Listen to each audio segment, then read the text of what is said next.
decides your worth? The Stoic truth about validation. What if I told you the world has been lying to you?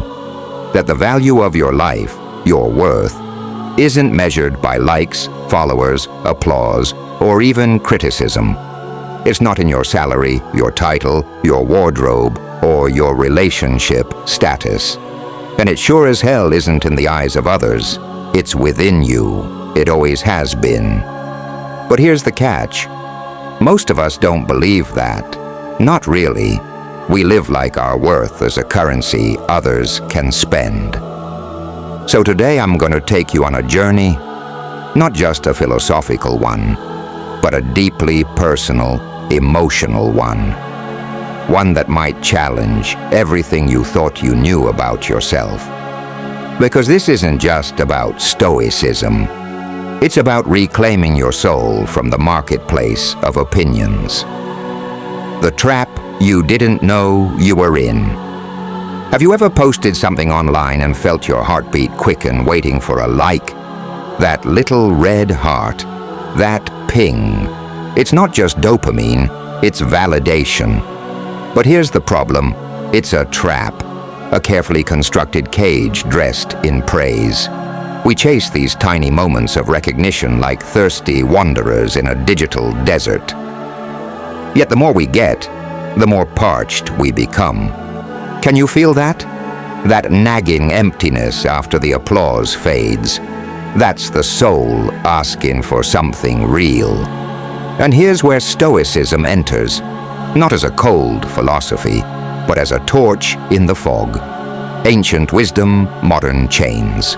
The Stoics, Marcus Aurelius, Seneca, Epictetus, lived centuries ago. But they knew something we've forgotten, that your worth isn't handed to you. It's built internally, brick by brick. Imagine walking through a storm, wind howling, debris flying, but your peace remains untouched. Why? Because you've built a citadel within yourself, a fortress of values, wisdom, justice, courage, moderation. That's the Stoic path. Let me tell you a story. There's a young woman, let's call her Lara. She's smart, driven, always chasing the next accomplishment. But with each milestone, there's no celebration. Just silence, then the urge to chase again. Because in her world, achievement equals approval, and approval equals worth. Until one day, she breaks, burned out, hollow, a shell decorated with diplomas. In that moment, she reads a single quote from Epictetus. If you want to improve, be content to be thought foolish and stupid. Something shifts. What if she didn't have to prove herself to anyone? What if her opinion of her life was enough? Lara begins to journal. She stops seeking applause and starts seeking alignment with her values, not her audience. And for the first time, she breathes deeply. This is what Stoicism gives us. The breath we didn't know we were holding. The silent thief of your power. Let's not sugarcoat this. When you hinge your happiness on the opinions of others, you hand over your power. You become a puppet pulled by invisible strings, likes, nods, compliments. But here's the truth. External validation is a moving target. You'll never hit it. You'll just run faster, get dizzier, feel emptier. So ask yourself, what if I stop chasing? What if I start standing still and listening inward? The shift, self-validation as liberation. Imagine replacing the craving for applause with quiet confidence. Imagine walking into a room and not wondering what people think of you, but knowing who you are regardless. This is the shift Stoicism invites. From performance to presence, from approval to authenticity. It doesn't happen overnight, but every time you choose to act according to your principles, instead of pressure, you reclaim a piece of yourself. That's not just growth, that's liberation. Inner courage, the real kind. Courage isn't just running into battle or climbing a mountain.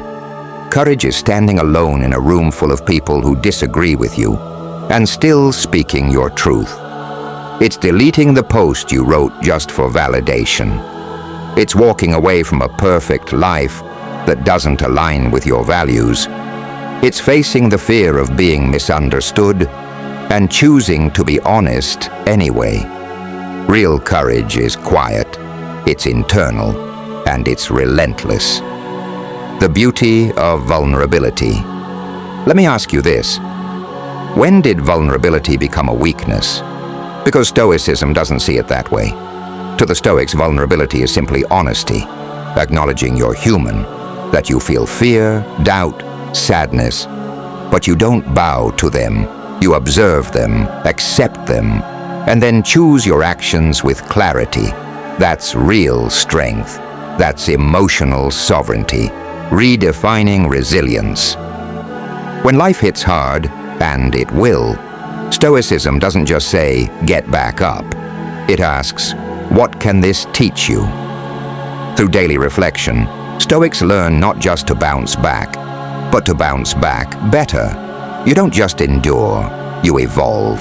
You grow through the pain, not in spite of it. Focusing on your own path, you are not here to live someone else's version of a good life.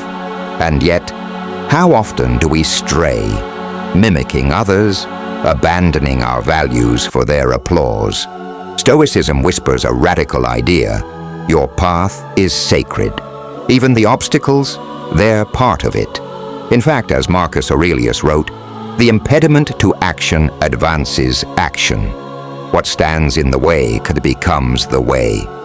You don't run from the obstacle, you walk through it, with grace, with integrity, a moment to reflect.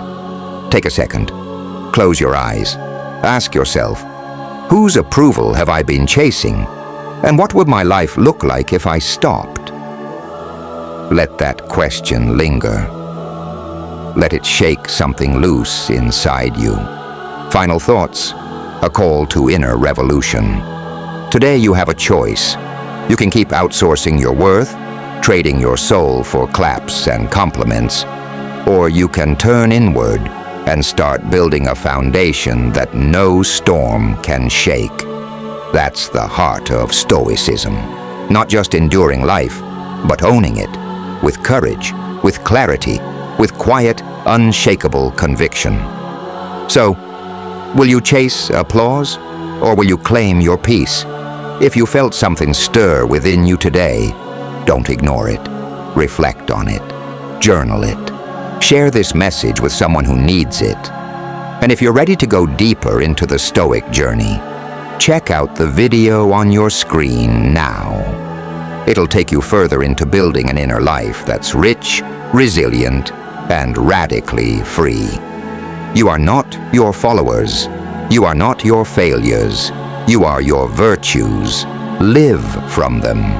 And as always, stay grounded, stay intentional, and walk your path virtuously.